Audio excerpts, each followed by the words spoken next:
हैदर खान जी, अब आपके पास आते हुए, जैसी कटनी वैसी भरनी, हिंदुस्तान की तैयारी है, जो जैसा करेगा उसका वो हाल हिंदुस्तान करेगा। अब ये आज हमारे विमानों ने उड़ान क्या भर ली, उधर इतना ज्यादा दहशत क्यों है हैदर खान जी? बिस्मिल्लाहिर्रहमानिर्रहीम। बहुत शुक्रिया चित्रा। सबसे पहली बात तो ये कि ये टचडाउन था आज, और मुझे तो एक भी जहाज आपका लैंड करता यहाँ पे दिखाई नहीं दिया। उसकी रीजन ये है कि आपके ना तो पायलट्स इस काबिल हैं कि वो यहाँ पर लैंड कर सकें अपने जहाज, और ना ही वो इस काबिल हैं कि वो हमारा मुकाबला कर बिना सकें। मैं लैंड एक और किए आपको एयर इन्फॉर्मेशन, स्ट्राइक हुई थी। आपने बिना वो लैंड जनरल साहब किए की एयर पूरी स्ट्राइक गुफ्तगू हुई सुनी। थी। जरा बिना जरा लैंड किए एयर स्ट्राइक की गई अंदर थी। इतनी जुर्रत लैंड पैदा करने की करो, जरूरत नहीं है, एयर स्ट्राइक बिना लैंड पैदा किए की करो गई कि थी। बात सुन लो। हाँ बोलिए बोलिए बोलिए। 2 मिनट की अपने अंदर थोड़ी सी जरूरत पैदा करें, गुफ्तगू बात सुना करें। हाँ, बाद बोलिए। में उसको बेशक आप उसके अगेंस्ट आर्ग्यूमेंट दें, सुना करें कम से कम।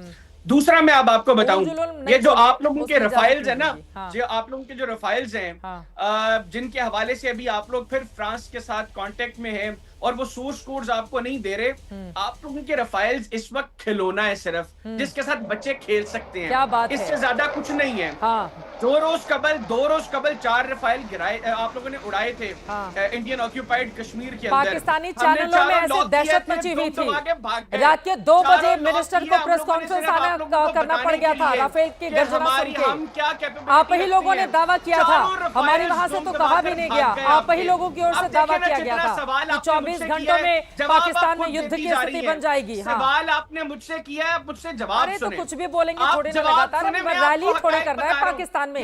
हैदर खान जी, आप लोग जो हर वक्त बैठकर अपने लोगों को झूठ सुना रहे हैं ना, मैं आपको सच बता रहा हूँ। दूसरी चीज, अब पाकिस्तान से ही सच सुनना बाकी रह गया हमें। आप लोगों को बड़ा खौफ था कि जनरल आसिम मुनीर किधर हैं।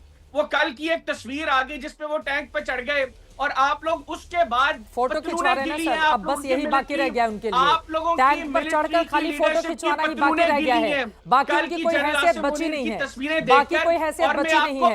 अब केवल फोटो खिंचाना ही बाकी रह गया है, वो भी थोड़े दिनों तक खिंचा ले, फिर ना आपका टैंक रहेगा न वो स्थिति बनी रहेगी। तैसी फेर कर रखेंगे। गुज़िश्ता 10 रोज से कब किया है, कब किया है? आतंकवादियों को पीठ पीछे भेजकर हमारे बेकसूर नागरिकों को मारने की बजाय और क्या किया है? भारत ने 4 युद्धों में हराया है बुरी तरीके से आपको, 4 युद्धों में हराया है बुरी तरीके से आपको। ठीक है मेजर जनरल अश्विनी सिबाल जी, अरे अब एक टचडाउन नहीं किया तो ये हाल है, न जाने अगर लैंड कर गए तो क्या हाल होगा आप लोगों का। एयर स्ट्राइक याद है ना, टचडाउन नहीं हुआ था, लैंड नहीं किया गया था, एयर स्ट्राइक याद है ना। अश्विनी सिबाल जी, मेजर जनरल अश्विनी सिबाल जी, देखो अभी इनको चुप कराओ, इनको चुप। देखो सच्चाई ये है कि भारत की जो एयर टैंक पर फोटो खिंचा रहे हैं अश्विनी सिबाल जी, हिंदुस्तान डर जाए इससे, वो कह रहे हैं। अब जवाब ले लीजिए। सच्चाई है कि भारत की जो एयर पावर है वो 4th लार्जेस्ट है, और पाकिस्तान की जो एयर पावर है बहुत पीछे है। हमारे पास जब से रफेल आया है, जो 4.5 जनरेशन है, वो गेम चेंजर है, 4th मल्टीप्लायर है। उसके अंदर जो हथियार हैं, जैसे स्कैर्प मिसाइल है 600 से 700 किलोमीटर तक, वो एयर टू ग्राउंड फायर कर सकती है। हमें अपने आईबी और एलओसी भी क्रॉस करने की जरूरत नहीं है, वो टारगेट को हिट कर देगी। इसी के साथ साथ हमारे पास बोले दीजिए मेजर जनरल अश्विनी सिबाल जी को बोलने दीजिए प्लीज, बोलिए सर प्लीज। इनकी आवाज कम करो। हाँ उनकी आवाज कम हो गई। सुकाए तो मैं ये कह रहा हूं चित्रा की भारत और पाकिस्तान की एयर पावर की तुलना नहीं कर सकते। भारत बहुत आगे है, भारत एक 4th लार्जेस्ट एयर पावर है। भारत के पास हथियारों की कमी नहीं। आप एयर पावर में देखें, हमारे पास Sukhoi 30 MKI, Mirage 2000, MiG-29, Jaguar, और उसके बाद रफेल आ गया।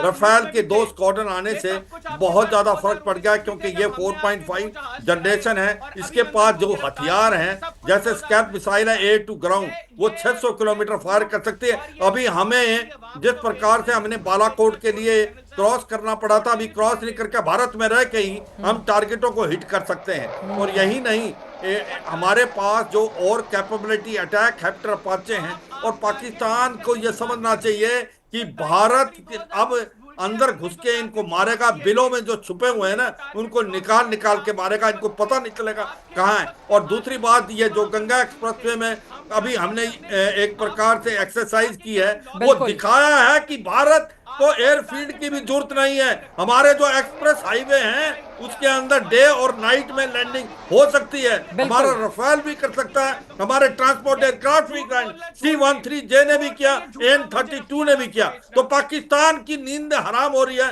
इनको लगता है कि भारत कब आएगा, कैसे आएगा, ये डर इनको सता रहा है। इनको पता होना चाहिए भारत की क्या काबिलियत और क्षमता है। और मुझे लगता है इनके जो प्राइम मिनिस्टर और जो चीफ ऑफ आर्मी स्टाफ वो दोनों अभी भी गायब हैं, वो आ नहीं रहे, उनको डर सता रहा है। वो कह रहे हैं कि जनरल मुनीर ने फोटो खिंचवा लिए टैंक पर खड़े होकर, भारत को डर जाना चाहिए। यही कर सकते हैं, वो यही कर सकते हैं चित्रा।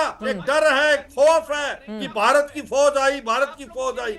400 ऑफिसर इनके रिजाइन कर गए हैं, इनके लोग आप absent without leave, overstay of leave हैं, वो ज्वाइन नहीं कर रहे। एक मोरल इतना डाउन है, जनरलों ने अपनी फैमिली जो है वो बाहर भेज दी है। और इसी प्रकार से जो पॉलिटिशियन है और ब्यूरोक्रेट, सच्चाई है, एक खौफ का माहौल है, डर पैदा है। और इनको ये हैदर हयात खान जी थोड़ी सांस ले लीजिए, थोड़ी सांस ले लीजिए, एक ही सांस में बोलने की जरूरत नहीं है, सांस ले लीजिए। मुकीम अहमद खान जी भी टीवी स्क्रीन पर दिखाई दे रहे हैं, उनके पास भी जाना है मुझे, थोड़ी सांस ले लीजिए। हैदर हयात खान जी थोड़ी सांस ले लीजिए। इतिहास सबसे बड़ा सबक होता है, क्या सीखा आप लोगों ने? जब जब आए हिमाकत करने तब तब मुंह की खानी पड़ी है। 2 टुकड़े किए थे हिंदुस्तान ने आपके, अभी न जाने कितने टुकड़े करवाना चाहते हैं आप लोग खुद के, अभी न जाने कितने टुकड़े करवाना चाहते हैं। 93,000 सैनिकों ने सरेंडर किया था और उसके बाद हम लोगों ने दया दिखाई थी कि वापस भेज देते हैं। जनरल नियाजी का क्या हुआ था, ये सब भूल गए? इतिहास से सबक सीखिए हयात खान, इतिहास से सबक सीखिए। ऐसे गिदड़ भपके से कुछ नहीं होता है, गिदड़ भपके से कुछ नहीं होता है। आप लोग आतंकवादी भेजते हैं, आतंकवादी भेजते हैं, हमारे मासूम लोगों की जान लेते हैं और हमारे निर्दोष लोगों की जान लेने वाले किसी व्यक्ति को भारत छोड़ेगा नहीं। आप लोगों की हिम्मत कैसे होती है, हिम्मत कैसे होती है? बेगुनाहों की मासूमों की जान, वो टूरिस्ट अपने परिवार के साथ गए हुए थे और पाकिस्तान को रहा नहीं गया कि कश्मीर में तरक्की कैसे हो रही है, भेज दिया आतंकवादियों को, भेज दिया आतंकवादियों को कि मार डालो बेकसूरों को, गुनाहगारों को। शर्म आनी चाहिए आप लोगों को, शर्म आनी चाहिए आप लोगों को। हैदर हयात खान, शर्म आनी चाहिए। और हमारा जगुआर और मिराज क्या उड़ गया? आपको राफेल से भी डर लगने लगा, यहाँ शोर से ही डर लगने लगा? अरे जब वहां पर पहुंचेगा आपके आसमान के ऊपर न जाने क्या ही होगा आप लोगों का। आप लोग तो बिलों में छिपे हुए हैं, बिलों से भी न जाने कहां चले जाएंगे। हैदर हयात, हमारे 26 मासूम लोगों की जान गई है, हमारे 26 मासूम लोगों की जान गई है और एक का बदला एक से नहीं होगा, 26 लोगों का बदला कई लोगों से होगा, ताकि दोबारा पाकिस्तान की जरूरत नहीं हो कि वो हमारे लोगों की तरफ आंख उठाकर देखे। हैदर हयात खान जी, औकात नहीं है पाकिस्तान के हिंदुस्तान के सामने खड़े होने की, उसके बावजूद इस तरह की बातें। बता देती हूँ आपकी औकात क्या है, पहले लोगों का पेट भरिए। ये जेडी वेंस, उपराष्ट्रपति अमेरिका के, सुनिए सुनिए सुनिए, नहीं हैदर हयात खान सुनिए, जेडी, एक सेकंड सुनिए, एक सेकंड सुनिए, अपनी औकात के हिसाब से ज्यादा नहीं बोलना चाहिए। हैदर हयात खान सुनिए, जेडी वेंस या उपराष्ट्रपति, अमेरिका का उपराष्ट्रपति आता है और उसके बाद आप लोग आतंकवादी भेजकर हमले करवाते हो हमारे मासूम लोगों पर। उनका बयान सुनिए, आपके काम आएगा हैदर हयात खान जी, और इसी से पता चलेगा कि आगे आने वाले वक्त में पाकिस्तान का क्या हश्र होने जा रहा है। उन्होंने कहा है, हम उम्मीद करते हैं कि भारत को पहलगाम आतंकी हमले का जवाब देना चाहिए, देना चाहिए जवाब, देना चाहिए जवाब। अमेरिका ने तो घुस कर मारा था, समंदर में डाला था, आपका जो सबसे बड़ा चेहरा था आतंकवाद का, समंदर में डाल दिया था, समंदर में डाल दिया था। ठीक है, समंदर छोड़ दीजिए, हमारे वहां के लोगों को छोड़ दीजिए, निपट लेंगे, देश के भीतर हम लोग निपट लेंगे। पाकिस्तान से लड़ने के लिए पूरा हिंदुस्तान, 140 करोड़ आवाम एक साथ है। अपने बलूचिस्तान को देखिए, खैबर पख्तूनख्वा को देखिए, पीओके को देखिए, इस बार कटेंगे तो 4 टुकड़ों में बटेंगे, आप चिंता मत कीजिए। मुकीम अहमद खान जी, 4 टुकड़े होंगे आपके, 2 टुकड़े 71 में हुए थे, 2025-26 में 4 टुकड़े होंगे। मुकीम अहमद खान जी, मुकीम अहमद खान जी, मुकीम अहमद खान, ठीक है, आपके सेना प्रमुख आगे टैंक पर फोटो खिंचा ली, हम लोगों ने भी चला लिया, बड़ा अच्छा लगा देख के। इतने दिनों के बाद अब नकली फोटो है, असली फोटो है, पता नहीं कब की फोटो है, बिल से निकलकर बाहर आ गई, ये अच्छी बात है।